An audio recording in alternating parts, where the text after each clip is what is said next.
Hello नमस्ते। अहिले चाहिँ म छु सानवी सिटी हस्पिटल इटहरीमा। सो भर्खरै मेरो दिदीको चाहिँ एक्सिडेन्ट भएको छ बिहानको समयमा। यही कान्छी चोकदेखि इटहरीको जुन हाइवे छ यहीँ पछुकी छेउ वरपर। र आज मेरो दिदी परेको छ, भोलि तपाईँहरूको कसैको दिदीहरू पर्न सक्छ, दिदी आमाहरू जो पनि। के छ भन्दाखेरि यो एउटा हाइवे हो जुन अहिले बाटो बनिरहेको छ। यसलाई चाहिँ बाटो त बन्दैछ तर यसलाई यो कुदिरहेको यो बाटोमा कुदिरहेको सवारी साधनहरूलाई चाहिँ के कस्तो खालको सुरक्षाहरू अप्नाउनु पर्ने हो, यो विषयमा चाहिँ हाम्रो नेपाल प्रहरी राजमार्ग सुरक्षा तथा ट्राफिक व्यवस्थापन कार्यालयहरूले पनि ध्यान दिनुपर्ने कुरा हुन्छ।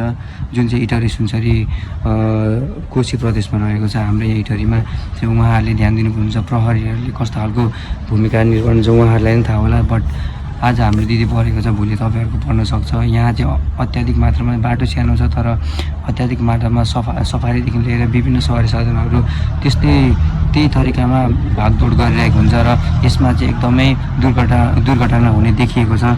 यसमा चाहिँ अब के कसरी हुन्छ होइन, सुरक्षा तथा ट्राफिक व्यवस्थापन कार्यालयहरूले के कस्तो खालको सचेतनामूलक कुराहरूलाई अगाडि ल्याउनुपर्छ, जस्तै सोसल साइडमा भयो या भौतिक रूपमा फिजिकली भयो या माइकिङ गरेर भयो, के कस्तो खालको तरिकाले चाहिँ यो कुराहरू राख्नुपर्ने हुन्छ, गर्नुपर्ने हुन्छ।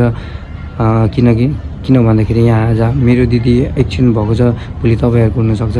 योभन्दा अगाडि पनि मैले यो विषयमा धेरै समय अगाडिदेखि सोचिरहेको थिएँ तर आज आफ्नै दिदी परिरहेछ। 2वटा औँला काटिएको छ र दिदीको अवस्था एकदम अहिले चाहिँ सुति नै रहेछ, बेहोस भएको थियो। सो त्यही हो, सफारी साइडबाट आएर हानेर भागेको छ सफारी। अब पछुकी छेउ वरिपरि सिसी क्यामेरा छ छैन त्यो पनि चेक गर्नुपऱ्यो। यो विषयमा चाहिँ अलिकति कारबाही गर्नुपऱ्यो, किनकि मान्छेहरू मर्दाखेरि मात्र कारबाही गर्ने होइन, सानो कुराहरूबाटै कारबाही सुरु गर्नुपर्ने, सही तरिकाले गर्नुपऱ्यो।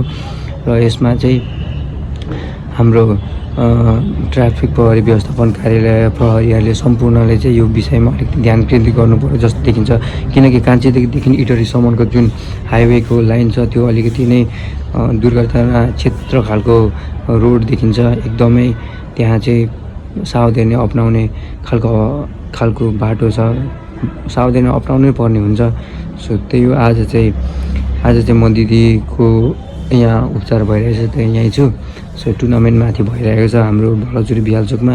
सो त्यहाँ जान छोडी म अहिले दिदीको उपचारका लागि यहाँ आएर बसिरहेको छु। सो त्यही हो, यो कुराहरू चाहिँ अब तपाईँहरू पनि विचार गर्नुपऱ्यो। अब धेरै बोल्नु मन छैन, सो त्यही हो, मलाई पनि सन्चो छैन।